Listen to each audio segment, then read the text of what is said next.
আসসালামু আলাইকুম রহমতুল্লাহি ওবরকাতুহু। সম্মানিত দর্শক, বাংলাদেশের রাজনীতিতে এখন এমন একটা পরিস্থিতি তৈরি হয়েছে, চারিদিকে তাকালে শুধু মনে হচ্ছে যে জামাত ছাড়া অন্য কোনো রাজনৈতিক দল নেই। দ্বিতীয়ত, জামাতে যারা লোকজন রয়েছেন তাদের মধ্যে আত্মবিশ্বাস এমন একটা পর্যায়ে চলে গেছে, তারা মনে করছেন যে জনগণ জামাত ছাড়া আর কাউকে ভোট দেবে না। তৃতীয়ত, তারা যেভাবে ইসলামিক দলগুলোকে এই গত 14 মাসে এক করে ফেলেছেন, তাদের পক্ষে এটি রীতিমতো বিস্ময়কর। আমরা জানি যে জামাত প্রতিষ্ঠিত হওয়ার পর জামাতের সঙ্গে অন্যান্য ইসলামিক রাজনৈতিক যে দলগুলো রয়েছে তাদের নীতিগত পার্থক্য ছিল। এমনকি একই জোটে থাকার পরেও, অর্থাৎ মাওলানা ফজলুল হক আমিনী, শাইখুল হাদিস মাওলানা আজিজুল হক মানে মামুনুল হক সাহেবের বাবা, ওনারা এবং জামাত একই সঙ্গে জোটবদ্ধ থাকার পরেও তাদের সঙ্গে জামাতের সম্পর্ক কখনো ভালো ছিল না। এর কারণ হলো তারা যে নীতিনৈতিকতা বা তারা যে থিওলজি ধর্মতত্ত্ব বিশ্বাস করে, সেটা কওমি ঘরানার। আবার অন্যদিকে জামাত যে ওহাবি মতবাদ বা যে সালাফি মতবাদকে তারা ধারণ করে, সেটাকে মামুনুল হক সাহেবের বাবা বা অন্যান্য যারা ছিলেন বা এখন যারা আছেন তারা এটাকে বাতিল ফেকরা মনে করেন যে এটা ইসলাম বিরুদ্ধ। ফলে পাশাপাশি থাকার সত্ত্বেও তাদের মধ্যে নিদারুণ বাকবিতণ্ডা হতো। জামাতের অনেক নেতা বা অনেক ইসলামী যারা স্কলার রয়েছেন তারা প্রাণান্ত চেষ্টা করতেন যে এই ইসলামী শক্তিগুলোর মধ্যে মানে একটা সমঝোতা হোক, কিন্তু এটা হয়ে ওঠেনি। কিন্তু ডক্টর শফিকের নেতৃত্বের যে জামাত গত 14 মাসে এই অসম্ভব কাজগুলো তারা করে ফেলেছে। তারা ইতিমধ্যে যেটাকে বলা হয়, আপনি যদি ধরেন একেবারে অসম্ভব, চরমোনাইকে তাদের দলে ভিড়িয়ে ফেলেছেন, ইতিমধ্যে মামুনুল হককে তাদের দলে ভিড়িয়ে ফেলেছেন, ইতিমধ্যে হেফাজতের একটা অংশ, হেফাজতের দুটো অংশ, একটি অংশ আওয়ামী লীগপন্থী আর একটা অংশ ছিল আওয়ামী লীগ বিরোধী, কিন্তু আওয়ামী লীগ বিরোধী যে অংশটি ছিল সেটির সঙ্গে জামাতের কোনো সম্পর্ক ছিল না। তো সেই অংশটিকে তারা কিন্তু ইতিমধ্যে ক্যাপচার করে ফেলেছে এবং তাদের অনুগত বানিয়ে ফেলেছে। আপনারা জানেন যে বাংলাদেশের কয়েকটি মতবাদ, যেমন জামাতের যে মতবাদটি সালাফি মতবাদ, এটির সঙ্গে যারা তাবলিগ করে, তাবলিগের মতবাদের রীতিমতো আকাশ পাতাল যাকে বলে পার্থক্য। তাবলিগের যারা লোকজন আছে তারা জামাতকে কোনো রাজনৈতিক দল বা কোনো ধর্মমতই মনে করে না, আর জামাতের লোকজন তাবলিগের যারা কর্মকাণ্ড এটাকে একেবারে বেদাত, বেশরিয়তি আরও অনেক কিছু বলে বেড়ান। তো এখন সেই দুটো পক্ষ এক হয়ে গেছে। জামাত পীর প্রথা, পীরতন্ত্র, মাজার পূজা, এটাকে তাদের মানে কি বলা হয়, ইমানের দায়িত্ব এগুলোকে অপোজ করা, যে এই সমস্ত পীর ঠির বাদ। কিন্তু বাংলাদেশের মধ্যে সবচেয়ে মশহুর পীর, গরম পীর, মানে যারা মুগুর হাতে একসময় বা লাঠি হাতে একসময় মিছিল করতো, গরম পীর বলা হয়। তো এই পীরবাদের মধ্যে সবচেয়ে গরম এবং কনজারভেটিভ যারা বলা হয়, সেই চরমোনাই পীর সাহেব, তাদের সঙ্গে তাদের ঐক্য হয়ে গেছে। তো যেখানে চরমোনাই পীর সাহেবদের সঙ্গে তাদের ঐক্য হয়ে গেছে, আট্রসের সঙ্গে ঐক্য হওয়া কিংবা ফুলতুলি পীর সাহেবের সঙ্গে ঐক্য হওয়া, তারপরে অন্যান্য যে সকল বড় বড় যাকে বলা হয় পীর আছেন বাংলাদেশে, তাদের সঙ্গে ঐক্য হওয়ার সময়ের বিষয়। এটা এই সময়ের মধ্যে হয়ে গেছে। এর বাইরে অন্য যে সকল গ্রুপ রয়েছে, যেমন আহলে সুন্নাত ওয়াল জামাত, তো আহলে সুন্নাত ওয়াল জামাতের সঙ্গে তারা মানে জামাতের যারা লোকজন, এদের শত্রুতা বলতে গেলে অনাদিকালের, প্রাচীনকালের। কিন্তু আহলে সুন্নাত ওয়াল জামাতের খুব অল্প মানুষই নেতৃত্বের পর্যায়ে এখন জামাতের বিরোধিতা করে। সেটা মবের কারণে হতে পারে, ভয়ের কারণে হতে পারে, অন্য যে কোনো কারণে হতে পারে। এখন আর জামাতকে কাফের বলে গালি দিয়ে আহলে সুন্নাত ওয়াল জামাতের যে মাহফিলগুলোতে উচ্চবাচ্য করা হচ্ছে না। তো এটা পক্ষে আনা যায়নি কয়েকজনকে, কিন্তু মোটামুটি নিউট্রাল করে দেয়া হয়েছে। তো সেই দিক থেকে আপনি যদি মনে করেন যে জামাতের যে পলিটিক্যাল অ্যাসেম্বল সম্মিলন এটি বিরল, বাংলাদেশে তো বটেই, ঠিক সেম পরিবেশ পরিস্থিতি কিন্তু ভারতে, সেম পরিবেশ পরিস্থিতি কিন্তু পাকিস্তানে, সৌদি আরবিয়াতে, অন্যান্য মুসলিম কান্ট্রিতে। তারা এই কাজগুলো করতে পারেনি, কিন্তু জামাত গত 14 মাসে এই কাজগুলো কিন্তু করে ফেলেছে। বিএনপি প্রাণান্ত চেষ্টা করছে জামাতের এই ঐক্য ভেঙে দেওয়ার জন্য, কিন্তু বিএনপির এই বিষয়ে তাদের টেকনিক্যাল নলেজ নেই। ধর্ম সম্পর্কে, ধর্মীয় রাজনীতি সম্পর্কে, কোরআন হাদিস ইজমা সম্পর্কে, বা ধর্মীয় গোষ্ঠীগুলো কি কি বিষয়গুলো নিয়ে বিভেদ করে, বিসংবাদ করে, এইরকম জানাশোনা কোনো পলিটিক্যাল লিডার বিএনপির মধ্যে নেই। আবার এই সমস্ত বিষয় যারা জানেন তাদের সঙ্গে বিএনপির কোনো সম্পর্ক নেই। ফলে বিএনপি এই জায়গাটা থেকে রীতিমতো একেবারে অসহায়, দুর্বল এবং কাঙালের মতো তারা ঘোরাফেরা করছে, এবং তারা একবার মামুনুল হক সাহেবকে নিচ্ছেন, আবার একটু পরে মামুনুল হক সাহেব চলে যাচ্ছেন।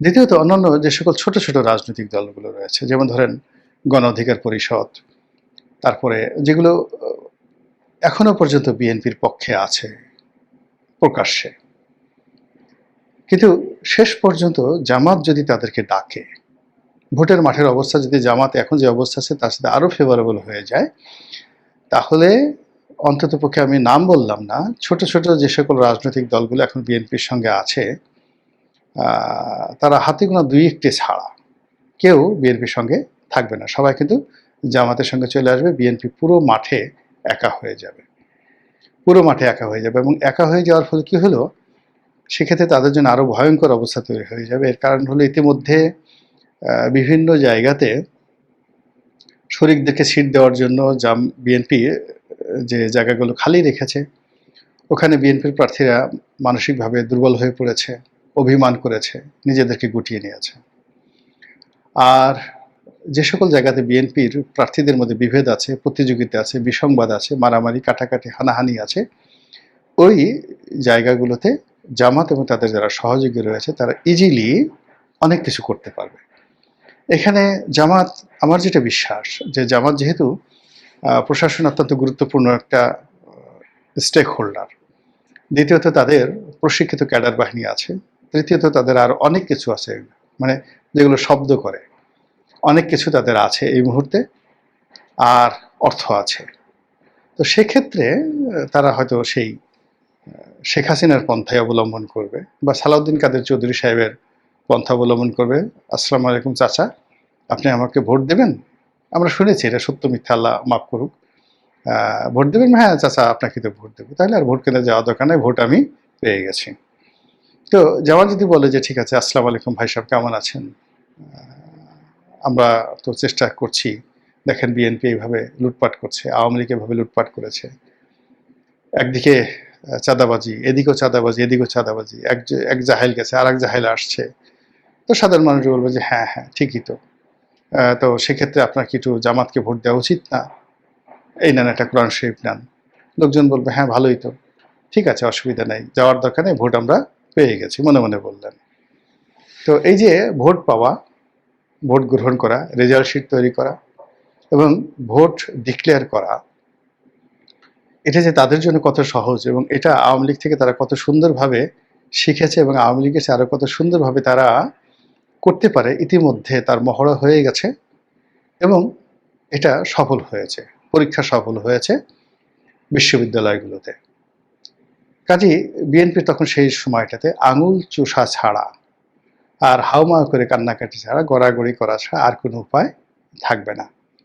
ফলে এই সম্ভাবনার ক্ষেত্রে জামাত এখন একটা ঐতিহাসিক অবস্থায় রয়েছে। তৃতীয়ত হলো যে বিশ্ব রাজনীতি, বিশ্ব রাজনীতি এখন জামাতের ফেভারে। বিএনপি এখনো পর্যন্ত ভারতের সাথে বন্ধুত্ব করতে পারেনি। জামাতকে যদি আপনি কনজারভেটিভ দল বলেন, জঙ্গি দল বলেন, ইসলামপন্থী দল বলেন, কিন্তু তারপরেও তাদের যে ডিপ্লোমেসি, সেই ডিপ্লোমেসিতে তারা ভারতের বিভিন্ন গ্রুপের সঙ্গে তাদের যে কমিউনিকেশন, সেটা বিএনপি চেয়ে তারা অনেক অনেক অংশে এগিয়ে আছে, গোপনে এবং প্রকাশ্যে, সব দিক থেকে। এরপর আপনি যদি পাকিস্তানের কথা চিন্তা করেন, পাকিস্তান তো জামাত ছাড়া কিছুই বুঝে না। এখানে ডক্টর মোহাম্মদ ইউনূস বলেন, অন্যান্য যা কিছু বলেন, তারা কিন্তু এই যে পাকিস্তানের সাথে যে সম্পর্কগুলো দেখছে না এই মুহূর্তে রাষ্ট্রের, এটা কিন্তু থ্রো অথবা ভাইয়া জামাতের মাধ্যমে। এই জায়গাটিতে পাকিস্তানের হয়তো সফট কর্নার আছে বিএনপির সঙ্গে, কিন্তু বিএনপি তো এরকম পাকিস্তানপন্থী কোনো রাজনীতিবিদ কৌশলগত সম্পর্ক যেভাবে জামাতের সাথে আছে, ওই সম্পর্কটি তারা স্থাপন করতে পারেনি। চীন এখানে যে আসে তাকে মেনে নেবে, তারা সবার সাথে, তারা বিএনপি, আওয়ামী লীগ, জামাত সবার সাথে একটা সম্পর্ক স্থাপন করে চলেছে। কিন্তু সমস্যা হয়ে গেছে কানাডা এবং আমেরিকাতে। কানাডা এবং আমেরিকা প্রথম থেকেই সেই 2001 সন থেকেই ধীরে ধীরে ধীরে ধীরে বিএনপির সম্পর্কে তাদের একটা নেতিবাচক ধারণা রয়েছে। বিশেষ করে তারেক রহমান সাহেব আমেরিকাতে যেতে পারবেন কি পারবেন না, এটা নিয়ে নানা রকম কথাবার্তা আছে। তিনি কি আমেরিকাতে নিষিদ্ধ, বা তাকে কি ভিসা দেওয়া হবে না, এই বিষয়গুলো নানা কথাবার্তা কিন্তু চলছে। হয়রাজ জামাতের আমির ফ্রিকুয়েন্টলি তিনি আমেরিকা যাচ্ছেন, জামাতের লোক গোপনে প্রকাশ্যে আমেরিকা যাচ্ছে। তাদের যে লবিস্ট ফার্মগুলো রয়েছে, সেই লবিস্ট ফার্মগুলো সেখানে অত্যন্ত শক্তিশালী। এবং আমেরিকাতে এখন জামাতের অবস্থা কি, আপনি চিন্তা করেন যে জোহরান মামদানি এখন নিউ ইয়র্কের মেয়র হলেন। এই জোহরান মামদানি তার যে নির্বাচন, সে নির্বাচনের পরে তিনি এক ভদ্র মহিলার নাম তিনি কৃতজ্ঞতা সহকারে স্মরণ করেছেন যে তার এই নির্বাচনের পেছনে বাংলাদেশি আন্টি, একজন বাংলাদেশি আন্টি অনেক সাহায্য করেছে, সহযোগিতা করেছেন, কাজেই thank you aunty, thank you aunty. আপনাকে জানেন সেই বাংলাদেশি আন্টি কে? সেই বাংলাদেশি আন্টি হলেন এই মীর কাসেম আলী সাহেবের স্ত্রী, এখন যে ব্যারিস্টার আরমান, তার মা। মীর কাসেম আলী সাহেব যখন স্বাধীনতার পরে প্রথম ছাত্র শিবির হলো, তার সভাপতি আর ছাত্রী সংস্থার প্রধান ছিলেন এই বাংলাদেশি আন্টি মীর কাসেমের স্ত্রী। তো তিনি এখন আমেরিকার রাজনীতিতে নিউ ইয়র্কের মেয়রের গুড বুকে, এবং তাকে নির্বাচিত করার পেছনে যেখানে বাংলাদেশি আন্টি হিসেবে জামাতের মীর কাসেম আলীর স্ত্রী এত গুরুত্বপূর্ণ ভূমিকা পালন করতে পারে, কাজেই আমেরিকাতে জামাত কোন অবস্থায় আছে। আর সেই তুলনায় জামাতের যারা প্রতিপক্ষ এই মুহূর্তে রয়েছে বিএনপি, তারা আমেরিকাতে কোন অবস্থা আছে একটু ভেবে দেখুন তো। ফলে কাজেই আমেরিকা এবং কানাডার যে রাজনীতি, সেই রাজনীতিতে এখন জামাতকে যদি আপনি 100 পয়েন্ট দেন, বিএনপিকে আপনি 5টি পয়েন্ট দেওয়ার মতো অবস্থা বিএনপির সেখানে নেই। এবং মির্জা ফখরুল সাহেব যখন গেলেন ডক্টর মোহাম্মদ ইউনূসের সাথে, তখন তিনি সেটা বুঝে আসছেন। এখন সেই আমেরিকাতে জামাতের যে রমরম অবস্থা, সেটাকে চ্যালেঞ্জ জানাতে পারে কেবলমাত্র আওয়ামী লীগ। আর যেটা বিএনপি সন্দেহ করছে যে আওয়ামী লীগ এবং জামাত তাদের যেখানে যেখানে দরকার তারা একসাথে কাজ করে। যেমন ইংল্যান্ডে গিয়ে দেখেন, ইংল্যান্ডে জামাতের বিরাট সংগঠন রয়েছে, এবং সেখানে বিএনপি নয়, জামাতের ঘনিষ্ঠ বন্ধু হলো আওয়ামী লীগ। সারা বাংলাদেশে যাই থাকুক না কেন, কিন্তু ইংল্যান্ডে জামাতের সাথে আওয়ামী লীগের ঘনিষ্ঠ বন্ধুত্ব রয়েছে। আপনি চিন্তা করেন যে এই যে জামাতের আমির, তিনি একটা হাসপাতালের share holder, Sylhet medical college, Oman medical college. এখানে প্রায় 70-80 জন পরিচালক রয়েছেন। এই 70-80 জন পরিচালকের মধ্যে বেশিরভাগই হলো আওয়ামী লীগের লোকজন। তো সেই আওয়ামী লীগের লোকজনের মধ্যে জামাতের আমির তিনিও আছেন, আজকে থেকে নয়, আওয়ামী লীগ জমানা থেকে বা আরও অনেক আগের থেকে। তো বুঝার চেষ্টা করেন যে সিলেটের রাজনীতি এবং সিলেট কেন্দ্রিক লন্ডনের রাজনীতি, এবং ওই যে সিলেট ওমেন্স মেডিকেল কলেজ, ওটার বেশিরভাগ শেয়ার হোল্ডার ইংল্যান্ডে থাকেন। তো কাজেই ইংল্যান্ডের আওয়ামী লীগ, এই যে এখন যে সমস্ত লোকজন ইংল্যান্ডে আছেন, গিয়ে দেখেন যে অনেকে জামাতের আশ্রয়ে আছেন, প্রশ্রয়ে আছেন। আবার যেখানে যেখানে জামাতের আশ্রয় প্রশ্রয় দরকার সেখানে তারা আওয়ামী লীগের আশ্রয় নিচ্ছেন, প্রশ্রয় নিচ্ছেন। এই হলো জামাত। আমেরিকার ক্ষেত্রেও ঠিক সেম জিনিসটি তাদের ক্ষেত্রে প্রযোজ্য, এবং এটা এখন বিএনপি সন্দেহ করছে, কিন্তু এই ঘটনা বাংলাদেশেও কিন্তু আরো বেশি ঘটছে। অর্থাৎ আওয়ামী লীগের সঙ্গে বিএনপির একটা শত্রুতা জামাত তৈরি করে দিয়েছে, এবং যত মামলাগুলো হয়েছে, একটা মামলা এনসিপি করেনি, একটা মামলা জামাত করেনি, যত মামলা সব মামলার বাদী বিএনপি যারা লোকজন আছে। তাহলে আগামীতে যদি আওয়ামী লীগ কোনো সুযোগ সুবিধা পায়, ডলারটা কাদেরকে দেবে? বিএনপি লোকজনকে দেবে। এখন তারেক রহমান সাহেবকে আওয়ামী লীগের লোকজন কেন গালাগাল করছে? এই কারণে গালাগাল করছে।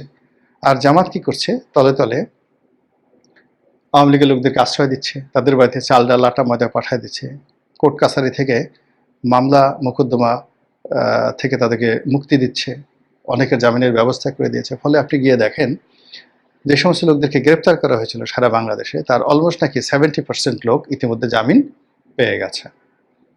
আর অন্যদিকে যে সমস্ত মানুষ জেলখানাতে আছে তাদেরকে মূলত সরকারকে বোঝানোর জন্য তাদেরকে ধরে আনা হয়েছে। তারা বিএনপিও করে না, জামাতও করে না, আওয়ামী লীগও করে না, তারা সাধারণ জনগণ। এখন সরকারের পক্ষ থেকে আওয়ামী লীগ ধরতে হবে, 20-25 জন আওয়ামী লীগ ধরে দেখাতে হবে, পত্রিকাতে আওয়ামী লীগের লোকজন ধরা হয়েছে, এই জন্য হাতের কাছে যাকে পেয়েছে তাকে ধরে নিয়ে আসছে। এবং এই পুরো বিষয়টি জেলখানার ভিতরে বাইরে সমাজে নিদারুণ প্রতিক্রিয়া তৈরি করেছে। আর সেখানে গিয়ে জামাত সুন্দরভাবে বলছে যে কাজটা আমরা করিনি, ওরা করেছে, ঠিক আছে আমরা জামিনের ব্যবস্থা করছি। বিএনপির আইনজীবীরা যদি জামিনের জন্য দরখাস্ত করে, ওটা ঘুরতে থাকে। আর জামাতের লোকজন যদি জামিনের দরখাস্ত করে, সেটা পাখির গতিতে জামিন হয়ে যাচ্ছে। তো এই সব মিলিয়ে আন্তর্জাতিক অঙ্গনে, আমাদের প্রশাসনে, আমাদের ব্যাংক বিমাতে, আমাদের ভোটের ময়দানে এবং বাংলাদেশের সাথে সংশ্লিষ্ট কূটনৈতিক অঙ্গনে জামাত এই মুহূর্তে যে দাপট দেখাচ্ছে বা সবকিছু যেভাবে তাদের ফেভারে রেখেছে, আপনার কাছে কি মনে হয় যে তার সঙ্গে টেক্কা দিয়ে বিএনপি খুব ভালো কিছু করতে পেরেছে? বা আগামী যেতে নির্বাচনের আগে যে কয়টা দিন আছে, এই কয়টা দিনে বিএনপি খুব দ্রুত জামাতের এই যে সফলতাগুলো, কর্মকাণ্ডগুলো তারা অতিক্রম করতে পারবে? যদি না পারে তাহলে সেক্ষেত্রে ফলাফল কি হতে পারে আশা করি আপনারা সবাই বুঝতে পেরেছেন। প্রিয় দর্শক, জামাতের নেতা শাহজাহান চৌধুরী আবার আলোচনায় এসেছেন। তবে এবারে আলোচনাটা কিন্তু পরের কোনো ঘটনা নিয়ে নয়, বরং আগে যে ঘটনা নিয়ে আলোচনায় এসেছিলেন তারও আগের একটা ঘটনা আজকে প্রকাশিত হয়েছে। সেই একই কারণ যে উনি বক্তৃতা দিতে যে এমন সব কথা বলেছেন যে কথাগুলো স্বাভাবিকভাবে খুব একটা প্রশংসনীয় নয়, বিতর্কিত তো বলতেই পারেন, কিছু কিছু ক্ষেত্রে আপত্তিকরও বলতে পারেন। উনি আগে যেটা প্রকাশিত হয়েছিল এর আগে, সেখানে উনি কী বলেছিলেন? সেখানে উনি একটা সমাবেশে সংগঠক যারা ছিল জামাত ইসলামের, সেই সমাবেশে সেখানে জামাত ইসলামের আমির সাহেবও ছিলেন, আমির ডাক্তার শফিকুর রহমানও ছিলেন। এটা দুদিন আগের ঘটনা।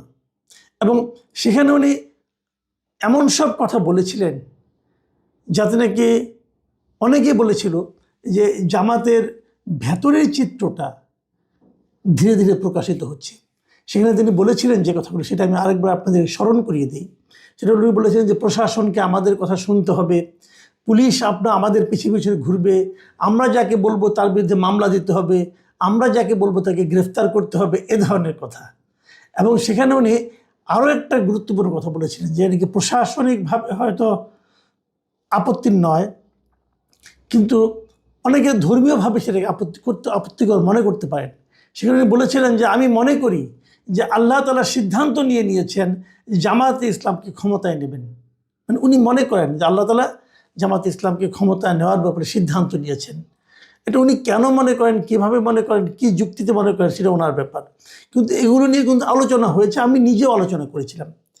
এখন ওনার যে ভিডিওটা আবার নতুন করে আলোচনায় এসেছে, সেই ভিডিওতে দেখা যাচ্ছে যে উনি বলেছেন, একটা 1 মিনিট 40 সেকেন্ডের একটা ভিডিও, সেখানে উনি চট্টগ্রামের আঞ্চলিক ভাষায় বক্তব্য দিচ্ছিলেন এবং এই সময় তিনি যে কথাটা বলেছিলেন আমাদের মানে যে ভাষায় আমরা বুঝবো আর কি, সেই ভাষায় অনুবাদ করলে সেটা হলো, খবরদার খবরদার, আমি শাহজাহান চৌধুরী, আমাকে যারা চিনে না তারা এখনো মাটির নিচে বসবাস করে। আমার জন্য আল্লাহ আছে, আল্লাহর মেহেরবানি, সূর্য আমার জন্য দাঁড়িয়ে থাকবে। আল্লাহ তাআলা আমাকে এরকম মর্যাদা দিয়েছেন, আপনারা দোয়া করবেন।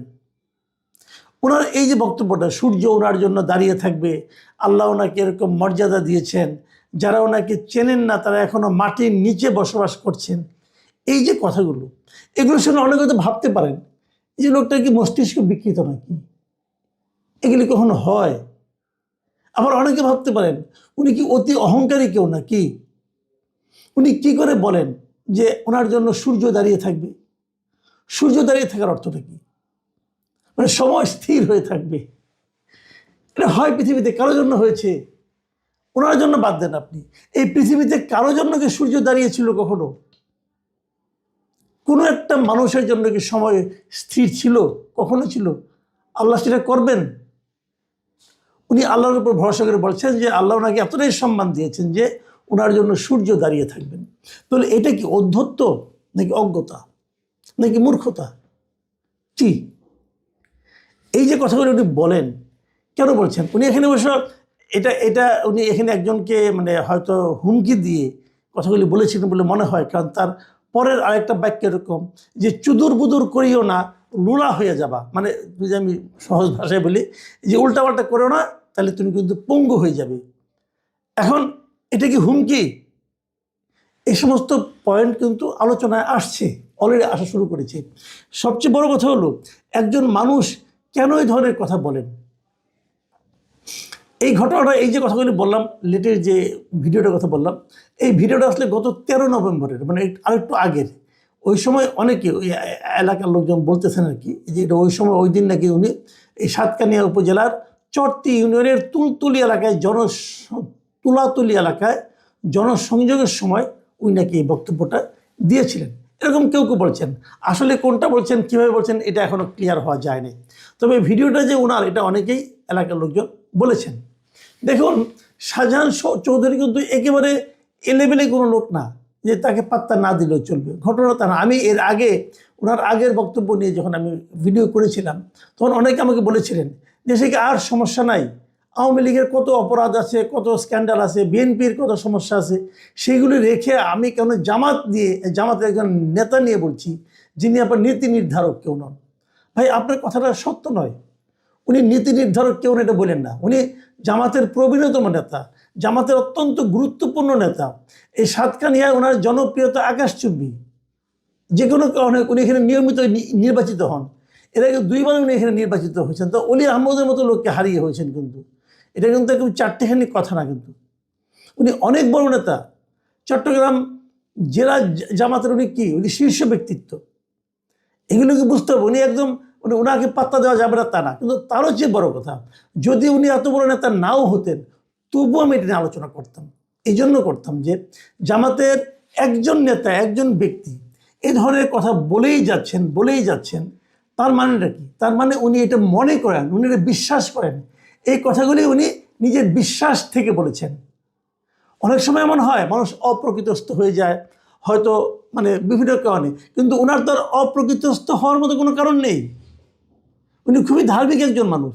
তার মানে এই যে কথাগুলি বলেছেন যে আল্লাহ ওনাকে এত ভালোবাসেন, ওনার জন্য আল্লাহ সূর্যকে স্থির করে দেবেন, এই যে চিন্তাগুলো, যে উনি মনে করেন আল্লাহ মানে মেনে নিয়েছেন, আল্লাহ সিদ্ধান্ত নিয়েছেন যে জামাত এবার নির্বাচনে বিজয়ী হয়ে ক্ষমতায় যাবে, এই যে কথাগুলো না, এগুলো উনি ওনার বিশ্বাস থেকে বলেন। এই বিশ্বাসটা এলো কোত্থেকে? এই বিশ্বাসের ভিত্তিটা কি? আমরা এই জিনিসটা আসলে বুঝতে চাই। আপনারা তো বলবেন যে না, জামাত এবার ভালো করছে, জামাতের সঙ্গে বিভিন্ন ছাত্র সংগঠনের, জামাতে যারা ছাত্র সংগঠন আছে তারা বিভিন্ন ছাত্র সংসদে বিজয়ী হয়েছে, এটা দেখেও তিনি বলেছেন। না, এত কাঁচা কাজ করার লোক উনি না।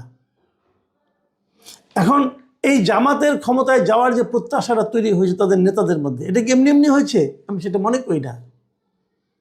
এর পেছনে অন্য কিছু কারণ আছে।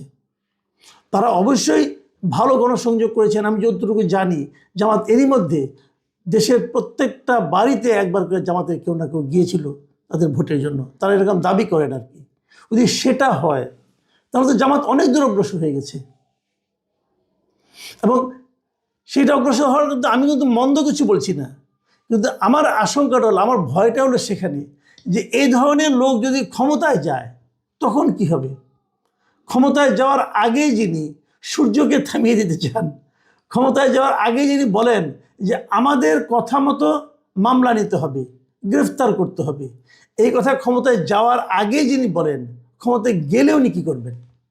এটা কিন্তু কেবল উনি না, আমি ওনারা মনে করি উনি বিচ্ছিন্ন করে ব্যক্তি না, এখানে পুরো জামাতেরই গিয়ে চিন্তা। আমি ওই জন্য বলেছিলাম যে জামাতে যারা নাকি নির্বাচিত হয়েছেন এই ছাত্র সংসদগুলিতে, তাদের আচরণ আমরা দেখতে পাচ্ছি এই ধরনের গোয়ার্তমি, তাদের আচরণ আমরা দেখতে পাচ্ছি এই ধরনের যা ইচ্ছা তা করে একটা প্রবণতা, তাদের আচরণ আমরা দেখতে পাচ্ছি এরে বাদ দিতে হবে, তারে ঢুকতে দিব না, তারে এটা করব, এই ধরনের অধ্যত্ব এটা কিন্তু আমরা দেখতে পাচ্ছি। যার যেটা কাজ না সেটা তারা করতে চাচ্ছেন, ওনার এখতিয়ার যতটুকু তিনি তার চেয়ে বেশি প্রভাব বিস্তার করতে চাচ্ছেন। এই প্রবণতা জামাত যদি গণমানুষের রাজনীতি করতে চায় তাহলে জামাতকে নিবৃত করতে হবে। আমি জেনেছি যে গত মঙ্গলবার নাকি এই ভদ্রলোককে শোকজ করা হয়েছে, 7 দিনের মধ্যে তাকে জবাব দিতে হবে, তা নাহলে তার বিরুদ্ধে সাংগঠনিক ব্যবস্থা নেওয়া হবে। আমি এটা শুনেছি, কি সাংগঠনিক ব্যবস্থা নেবে সেটা আমি বলতে পারবো না, কিন্তু আমার কথাটা হলো কি, নেওয়া হোক বা না হোক সেটা আলোচনা হলো গিয়ে ওনার বিরুদ্ধে এই সমস্ত এমন কোনো ব্যবস্থা কি নেওয়া সম্ভব হবে যে কারণে জামাতের অন্য নেতা যাদের মধ্যে এই ধরনের চিন্তা সক্রিয় হয়ে গেছে তাদের সেই চিন্তাগুলো থামবে, তাদের সে অধ্যত্ব থামবে। দেখুন, জামাতের সবচেয়ে বড় মানে আপনার একটা নেতিবাচক দিক হচ্ছে জামাতকে কিন্তু অনেক মানুষ বিশ্বাস করে না। এরা ইসলামের কথা বলে, কিন্তু এদের ইসলামটা আসলে কোন ইসলাম? সেই ইসলামটা আসলে আমরা যে ইসলাম, আমরা সুন্নি ইসলাম মুসলমান যারা যেটা পালন করি, যেমন আপনার হেফাজতে ইসলাম, এরা কিন্তু কওমি মাদ্রাসাগুলি এদের মানে এই লোকগুলি এরা। তো এই কওমি মাদ্রাসায় যারা নাকি পড়াশোনা করেন, যারা শিক্ষক আছেন, তারা কি জামাতে ইসলামের যে ইসলাম যেটা তারা যেভাবে বলে জীবনযাপন করার কথা বলে সেটাকে কি তারা স্বীকার করেন? এটা কিন্তু আমার সন্দেহ আছে, কারণ তাদের কথাবার্তা আমি অন্যরকম শুনি। তো সেক্ষেত্রে জামাতে ইসলামটা কোন ইসলাম এটাও কিন্তু আলোচনা। এবং তারা যেটা বলেছেন যে সূর্য থামিয়ে দেওয়া আল্লাহ সিদ্ধান্ত নিয়েছেন, আমি মনে করি এই যে কথাগুলি বলেছেন এগুলো কি আসলে ইসলামের সঙ্গে খুব সঙ্গতিপূর্ণ? এই প্রশ্নগুলি কিন্তু মানুষ করা শুরু করেছে ভাই।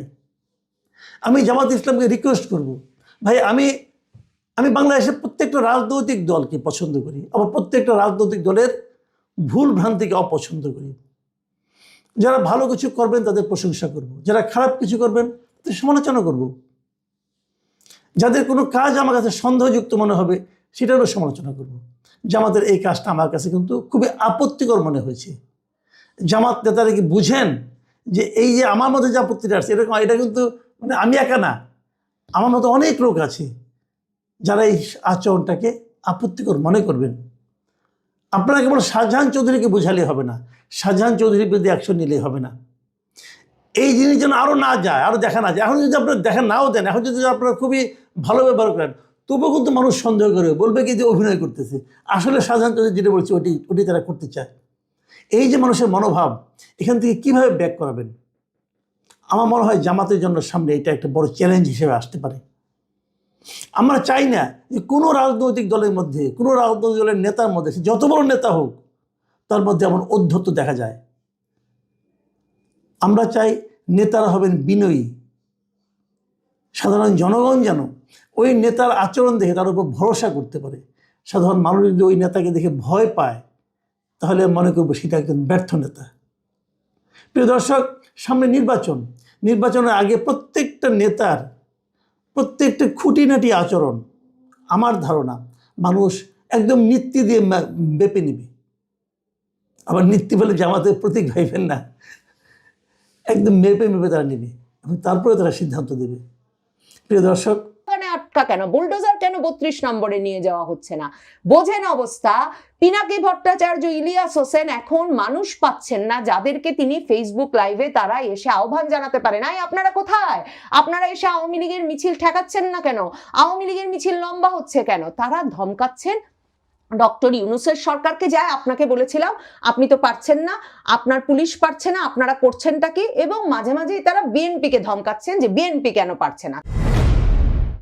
বাংলাদেশে আওয়ামী লীগের মিছিল দীর্ঘ থেকে দীর্ঘতর হওয়া কিংবা তার চেয়েও বড় ব্যাপার, মানে সারা দেশ জুড়ে হচ্ছে, কোথাও লোকে প্রতিহত করছে না, পুলিশকে নানা রকম পুরস্কার, নগদ 5,000 টাকা করে হাতে ধরিয়ে দেওয়া হবে আওয়ামী লীগ ধরে আনলে, সেসব কথা বলার পরেও যে আওয়ামী লীগ যথেষ্ট ধরে আনছে না পুলিশ, এবং কোনো প্রেক্ষিতে আসলে আওয়ামী লীগের মিছিল থামানো যাচ্ছে না। আর শুধু আওয়ামী লীগ নয়, আওয়ামী লীগের সকল অঙ্গ সংগঠন একরকমের জেগে উঠেছে, ডক্টর ইউনূসের সরকার এর সামনে অসহায়। এই বিষয়টি যে কতটা উদ্বিগ্ন এবং উদ্গ্রীব করে তুলেছে ডক্টর ইউনূস এবং তার পারিষদ বর্গকে সহ, আসলে আপনারা যারা রাজনীতিতে চরম আগ্রহ রাখেন এবং রাজনীতিকে নিবিড়ভাবে পর্যবেক্ষণ করেন, তারা সকলেই স্বীকার করবেন যে বাংলাদেশের রাজনীতির একটা মুখ্য চরিত্র, রাজনৈতিক কর্মকাণ্ডের, রাজনৈতিক বয়ানের মুখ্য চরিত্র হয়ে উঠেছিলেন যে তিনজন, বা উঠেছেন যে তিনজন, এখনো যারা মুখ্য চরিত্র, পিনাকি ভট্টাচার্য, ইলিয়াস হোসেন, ডক্টর কনক সারোয়ার। আমি যদি সেটা হচ্ছে পিনাকি ভট্টাচার্যের স্ট্যাটাস থেকেই প্রথম দেখলাম যে তিনি এই ভিডিওটি আপলোড করার কিছুক্ষণের মধ্যেই বাংলাদেশে এই ভিডিওটি ব্লক করে দেওয়া হয়েছিল। পরে প্রধান উপদেষ্টার তথ্য প্রযুক্তি বিষয়ক বিশেষ সহকারী ফায়েজ তাইয়েব, তিনি নাকি পিনাকি ভট্টাচার্যকে ফোন করেই বলেছেন যে সরকারের উচ্চ পর্যায়ের নির্দেশে নয়, ইউনূস সরকার ছিটকে পড়বে, আরেকটা অভ্যুত্থান আসন্ন, এই কথাটি দমিয়ে রাখতে চায় বা এর প্রচার বন্ধ করতে চায় এমন একটা পক্ষ যখন সক্রিয়, তখন সেটা কোন পক্ষ সেই নিয়ে যেমন কৌতূহল আসে, তেমনি কিন্তু এই কৌতূহলও কিছুতেই লুকিয়ে রাখা যায় না যে পিনাকি ভট্টাচার্যরা ঠিক কোন পরিস্থিতিতে এখন বলছেন ডক্টর ইউনূসের সরকার ছিটকে পড়বে, মানে ডক্টর ইউনূসের সরকারের দিন শেষ, নতুন অভ্যুত্থান, নতুন সরকার, নতুন বিকল্প। কে কখন দিয়ে দেখেন, এখনো যদি না দেখে থাকেন তাহলে দেখবেন তিনি সরাসরি আসলে আওয়ামী লীগের এই যে মিছিল, এর ওপর ভিত্তি করেই কিন্তু একরকমের তৈরি করেছেন এই ভিডিও। তিনি বলছেন এই যে এনসিপি বা জাতীয় নাগরিক পার্টি কিংবা আসিফ মাহফুজ সহ ছাত্র উপদেষ্টারা, ছাত্র নেতারা, যাদেরকে ছাত্রদের প্রতিনিধি ভাবা হয়েছিল, ডাকসু আর জাকসু, ওয়াকারুজ্জামানের সঙ্গে মিলে এই পুরো উপদেষ্টা সরকার বা অন্তর্বর্তীকালীন সরকার তৈরি করেছে, ছাত্ররা এই কথা পরিষ্কার করে দিয়েছে যে তাদের প্রতিনিধি এই অন্তর্বর্তীকালীন সরকারও নয়, জাতীয় নাগরিক পার্টিও নয়, বাগছাসও নয়। ভাবুন তো, পিনাকি ভট্টাচার্য বলছেন যে তার ফলে ডক্টর ইউনূস সরকারের আর কোনো ম্যান্ডেট থাকে না, কোনো বৈধতা থাকে না ছাত্র জনতার সরকার হিসাবে। কখন বলছেন পিনাকি ভট্টাচার্য? যখন কিন্তু জামায়াতে ইসলামীর তরফে ঐকমত্য কমিশনে দাঁড়িয়ে পরিষ্কার, মানে যে কথা মাসের পর মাস ধরে, 1 বছরের বেশি সময় ধরে আওয়ামী লীগ বলছে যে 106 নম্বর অনুচ্ছেদ অনুযায়ী যে সংবিধানের ওপর ভিত্তি করে ডক্টর ইউনূসের সরকার গঠিত হয়েছে বলা হচ্ছে, এটা একটা ভুয়া কথা। কোন সংবিধানে 106 অনুচ্ছেদ ব্যবহার করে একটা অন্তর্বর্তীকালীন সরকার জন্ম দেওয়ার কোনো সুযোগ নাই। এবং সবচেয়ে বড় কথা, জামায়াতের ব্যারিস্টার শিশির মনির যে কথা, ডক্টর ইউনূসের সরকার গঠনের আগে এমন কোনো আপিল বিভাগের বিচারপতিদের কাছ থেকে এই মতামত নেওয়ার জন্যে কোনো শুনানি অনুষ্ঠানের কোনো সুযোগই ছিল না। এই শুনানির খবরটা বা এই শুনানির যুক্তিটাই মিথ্যা। জামায়াতে ইসলামী যখন অবৈধ অসাংবিধানিক সরকার বলছে ডক্টর ইউনূস সরকারকে, তখন পিনাকি ভট্টাচার্যও বলছেন জনগণের ম্যান্ডেট নাই ডক্টর ইউনূস সরকারের বা নাহিদ ইসলামের দলের হাসনাত সার্জিসের মবের কিংবা আসিফ মাহমুদ মাহফুজের উপদেষ্টা পদে থাকার। পিনাকি ভট্টাচার্য এদের যে কোনো জনপ্রিয়তা নাই, সেটা কি শুধু ডাকসু জাকসু ভোট দিয়ে বললেন? তিনি বললেন আওয়ামী লীগের মিছিল, মানে খুব গুরুত্বপূর্ণ কিন্তু এই মিছিলটার কথা আমি আপনাদের কয়েক দফা উল্লেখ করেছিলাম যে জাতীয় নাগরিক পার্টির অফিসের নিচে দুপুর 2টার সময় গত শুক্রবার গত শুক্রবার বা শনিবারে জাতীয় নাগরিক পার্টির বাংলা মোটরের অফিসের নিচে দুপুর 2টার সময় জড়ো হয়ে আওয়ামী লীগের এবং তার অঙ্গ সংগঠনের নেতাকর্মীরা আধা ঘন্টা 40 মিনিট ধরে জড়ো হয়ে তারপর মিছিল বের করে কিন্তু ইন্টারকন্টিনেন্টালের দিকে যায়, হাজারখানেক লোকের মিছিল, এবং তারা জড়ো হয় জাতীয় নাগরিক পার্টির নিচে। পিনাকি ভট্টাচার্যের কাছে আবার তার ভিডিও ছিল। পিনাকি ভট্টাচার্য আওয়ামী লীগের নেতাকর্মীরা যে নিচে জড়ো হয়ে, উনি নিজেই বলছেন যে তারা নৃত্য করেছে, তাদের নেতাকর্মীরা এসে কেন আওয়ামী লীগের নেতাকর্মীদের প্রতিহত করতে পারছে না। পিনাকি ভট্টাচার্য, ইলিয়াস হোসেন তারা তো নিয়মিত ডক্টর ইউনূসের সরকার এবং তার পুলিশ বাহিনী যে কোনো কাজে আসছে না আওয়ামী লীগের মিছিল ঠেকাতে, সে কথা নিয়মিত লিখছেন।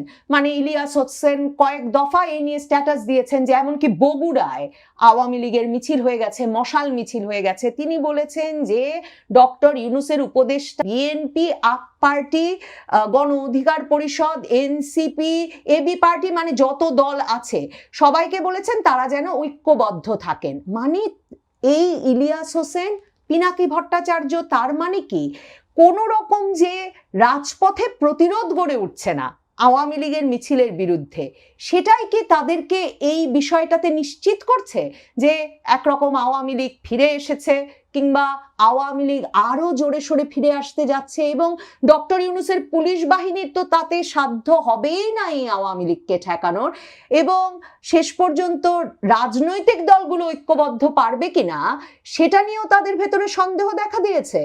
পিনাকি ভট্টাচার্য আরো গুরুত্বপূর্ণ যুক্তিসঙ্গত প্রশ্ন তুলেছেন। তিনি বলেছেন এই মাহফুজকে মাস্টার মাইন্ড বানায়, মাহফুজকে উপদেষ্টা বানিয়ে কি লাভ হয়েছে।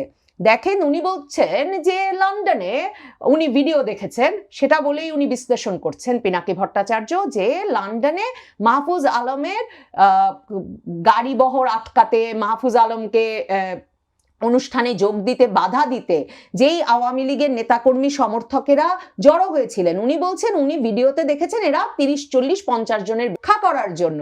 কেন 40 জন 50 জনও নাই, যেই 40 জন 50 জন গিয়ে মাহফুজ আলমকে উল্টো রক্ষা করার জন্য এই আওয়ামী লীগ নেতাকর্মী সমর্থকদের পাল্টা বিক্ষোভ তৈরি করতে পারেন। তার মানে এই যে ডক্টর ইউনূসরা যে ভীষণ মানে টেনশনে আছেন নিউ ইয়র্ক সফরটা নিয়ে, এই বিষয়টা নিয়ে তাদের যে টেনশন, উদ্বেগ, উদ্গ্রীব হয়ে আছেন যে তারা যে কেমন যায় নিউ ইয়র্ক সফরটা, সেখানে গিয়ে অপমানিত হতে হয় কিনা, আওয়ামী লীগ নেতাকর্মী সমর্থকদের বিক্ষোভের মুখে পড়তে হয় কিনা, এই পুরো বিষয়টাই তাদের যে কোনো জনসমর্থন নাই, জনভিত্তি নাই, কোনো জনপ্রিয়তা নাই যে তারা 40 জন প্রবাসী আওয়ামী লীগারের সামনে 40 জন প্রবাসী ইউনূস সমর্থক বা মাহফুজ সমর্থক দাঁড় করাবেন, সেটার প্রমাণ হয়ে দাঁড়াচ্ছে। এই বিষয়গুলো আসলে ভীষণ উদ্বিগ্ন করে তুলেছে। মানে এই গত কয়েক বছর ধরে হাসিনা বিরোধী বয়ান তৈরির যারা মূল কারিগর ছিলেন, সেই পিনাকি ভট্টাচার্য, ইলিয়াস হোসেনকেও লীগের সরকারের বিরুদ্ধে যে মানে একটা গণ অসন্তোষ তৈরির, সেই গণ অসন্তোষ তৈরিতে কিন্তু এই ব্যক্তিরা একটা মুখ্য ভূমিকা রেখেছেন। এখন তাদের প্রত্যাশা ছিল, তাদের ভাষায় জাউরা আওয়ামী লীগ যদি রাস্তায় নামে, জাউরা আওয়ামী লীগকে ঠেকাতে জনগণ প্রতিহত করবে। এখন তারা দেখছেন কোথাও জনগণ প্রতিহত করছে না। আওয়ামী লীগ জুম্মাবারেও এমনকি মসজিদ থেকে দলে দলে বেরিয়ে প্রত্যেকটা জুম্মাবার মিছিল থেকে ভিডিও বেরিয়েছে যে পুলিশ দৌড়াচ্ছে, কিন্তু আওয়ামী লীগ ধরে আনতে পারছে না। এবং পিনাকি ভট্টাচার্য, ইলিয়াস হোসেন কেন বাংলাদেশে রাজনীতি করেছেন, রাজনীতি বোঝেন, জানেন, যে কেউ বুঝতে পারেন যে মিছিলে যোগদানের জন্য মানে আওয়ামী লীগের এখন 500 টাকা করে দেওয়ার উপায় আছে কিনা সে তো ভিন্ন প্রশ্ন, 5000 টাকা করে দেওয়ার উপায় কখনো কোনো রাজনৈতিক দলের থাকে না। তো সেই অবস্থায় কোন ব্যক্তি জানের ডর নিয়ে মিছিলে নেমে যাচ্ছেন এবং থামছেন না, যাদেরকে ধরার জন্য 5000 টাকা পর্যন্ত সরকার পুরস্কার ঘোষণা করে দিয়েছে, সরকারের হাতে আর কোনো অস্ত্র নাই, তাহলে কি করবেন? দেখেন, পিনাকি ভট্টাচার্য বলেছেন তিনি কোনো দলের পক্ষে বা বিপক্ষে না, রাজনীতি একটা জার্নি, সবসময় এই দিকে মানে কোন দিকে কখন কে ঠিক কাজ করেন, কে ন্যায় করেন, বেঠিক করেন, মানে কোন দিকে রাজনৈতিক বয়ান হাজির করতে হয় সেটা বলা যায় না। কাজেই পিনাকি ভট্টাচার্য হয়তো সেই বদলটা টের পাচ্ছেন এবং বদলটা টের পেয়ে তিনি এক রকমের সেই বয়ানটাও হাজির করতে চাইছেন যে পরিবর্তন আসছে। কারণ অভ্যুত্থানটা কার মাধ্যমে হবে সেটা আমি এই 16, 17, 18 মিনিটের ভিডিওটা শুনে বুঝতে পারিনি। তার মানে কি পিনাকি ভট্টাচার্য মনে করছেন আওয়ামী লীগ অভ্যুত্থান ঘটাবে, মানে পরবর্তী অভ্যুত্থানকে আওয়ামী লীগের নেতৃত্বে হবে? কারণ তিনি বলছেন জামায়াতে ইসলামী, বিএনপি সবাই ভুল পথে আছে, বিএনপি তো কোনো রাজপথে ঠেকাতে পারছে না, জামায়াতে ইসলামী এখন কেন পিআর নিয়ে ব্যস্ত, উনার কথা যদি শুনতো তাহলে আনুপাতিক প্রতিনিধিত্ব নিয়ে রাস্তায় নামতো না, অন্য কিছু নিয়ে রাস্তায় নামতো। কি নিয়ে রাস্তায় নামতো কোনো দিক নির্দেশনা নেই। মনে করে দেখেন এই পিনাকি ভট্টাচার্য, এই ইলিয়াস হোসেন, তারা ফেসবুক লাইভে বসে থেকে 32 নাম্বার ভাঙার পুরো কার্যক্রমটা পরিচালনা করেছিলেন। তারা আহ্বান জানিয়েছিলেন, তারা দাবি করেছেন তখন ফেসবুক লাইভে এসে যে তাদের আহ্বানে শত শত ব্যক্তিরা গিয়ে, শত শত ছাত্র জনতা গিয়ে 32 নাম্বার ভেঙেছে।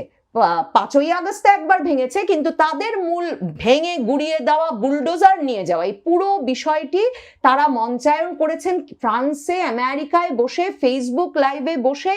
এবং আমরা ফোনে কথা বলতে দেখেছি যে কেন বুলডোজার আনতে দেরি হচ্ছে, কেন এখনো কেন বুলডোজার আসে নাই, বুলডোজার কলাবাগানে আটকা কেন, বুলডোজার কেন 32 নম্বরে নিয়ে যাওয়া হচ্ছে না।